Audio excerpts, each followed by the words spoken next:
The only thing that could bring me out of semi-retirement, semi-self-loathing, real hate is the Oscars. The 97th Oscars, hosted by maybe the greatest human who ever lived, and that is Conan O'Brien. My hero, my favorite person who I'm not related to or didn't help make, was the host of the show. And you know what? Let's just start right there. Let's do the good and the bad of this Oscar telecast, which I will say just right off the top, I think I loved. I think this might have been my favorite Oscars I watched, largely in part to the first good, which is Conan, an American treasure. Uh, should be president. If Conan was president, who would not like that? Like, who cares about foreign affairs and Russia and Ukraine and all this kind of stuff? He could make us laugh. And really, in tough times like this, what more do you need? His opening monologue did exactly that. It was filled with legitimately good jokes You cheated what? that made me laugh out loud. He was just firing on all cylinders. And then, just when you think, like, okay, we're done, he breaks out a musical number. It was a late night monologue esque moment that you come to expect from Conan. What is that demonry? Just dumb, just funny, just pointless, just waste everybody's time. Which then he does a song about how he is then wasting everyone's time. And again, 10 out of 10, no notes. Then you switch over and then you get him about to start the show. And I believe this was before the musical number, but then him and Adam Sandler have a little thing in the audience. Adam Sandler, is wearing what every photo of Adam Sandler he's wearing, and have a funny little interchange, blah, blah, blah. That ends. And then you get the first award of the day. Kieran Culkin wins for Best Supporting Actor in a movie I have not seen yet, but it is on Hulu, so I will watch it, especially after he won the Oscar nomination. And yeah, just gives a really good speech, talks about knocking his wife up 3-4 times. As someone who's knocked up his wife 2 times, I get it. You want to maybe go for a third. You maybe want to go for a fourth, especially if the Oscar is, I want more kids. My wife doesn't. So if she said, win an Oscar and we can have, or wait, win an Emmy and we can have 3, win an Oscar, we have 4. Well, then all of a sudden I would be more motivated to win an Emmy and an Oscar, because right now I'm this close, this close. So after that first hour, I was literally like, oh, this is an Oscar telecast that was made specifically for me, right? Like, this was tailor made for me, young, attractive white male in his mid 30s. I mean, this is gold. We're striking gold here. I don't know how anybody else felt outside of the demographic I just mentioned, but my demographic, no notes, 2 thumbs up. And then the rest of the show happened, which, you know what? We're going to switch to a bad. Not as much Conan as the first hour. He has a very funny skit. Cinema streams. Wait, isn't this just a movie theater? First bad, not enough Conan. Didn't really, he would come in here and there and do these little jokes. I guess Americans are excited to see somebody finally stand up to a powerful Russian. Which is right back to a good, which is everybody just shut up about like politics in the world, especially with how divisive and divisive, I don't know which way you're supposed to say that, is with politics lately. It was nice to just have a telecast outside of a couple things here or there, just not talk about politics, obviously outside of the documentary. There was no weird speech from Joaquin Phoenix or, those type of speeches where it's just somebody rambling on about a subject that's important to the world that you can tell they know like 5% about.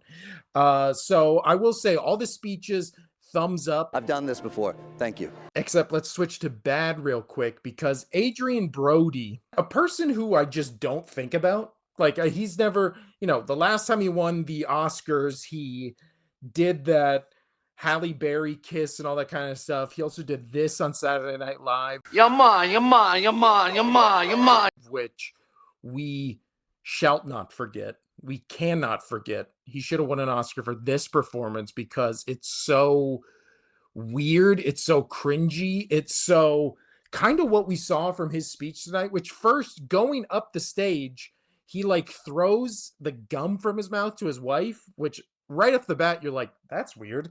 And then after that, he's doing a long, meandering speech, I've done this before. Thank you. paying him off. And then he's like, whoa, buddy, I've been here before. Like, I'm going to keep talking. And so they stop the music. And then he proceeds to talk longer after just saying, like, I'm almost done. I'm wrapping up. He then proceeds to talk longer. And the only thing he says is, like, shout out to my parents and racism is bad. And it was like, whoa, thank God we gave him the extra time for that. Like, you know, saying the real edge of your seat, nail biting stuff, nail biting social commentary. Racism is bad. Let me write that down.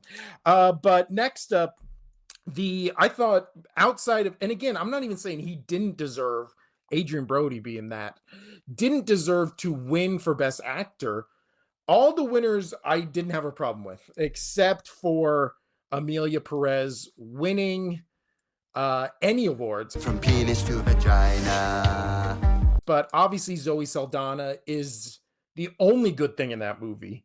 She's the like standout of that movie. If a lesser actress would have played that role, that movie would be 10 times worse than it already is. And I think it's hot garbage. From penis to vagina. So any song from that movie winning is my only bad from penis to vagina. the winners. Everybody else, I was a big Wild Robot stan, but them losing to, you know, DreamWorks losing to a little indie animation studio movie that cost like $5 million to make, and they made on, you know, a computer program anybody can download for free and stuff like that. Like, those are the stories you like to hear in the Oscars, where the little guy comes in, beats, you know, Disney, DreamWorks, all those kind of animation styles. So yeah, Flow, I've watched it with my son. It's good. It's fine. I don't mind it. I thought Wild Robot was a much better movie, but I think the story of Flow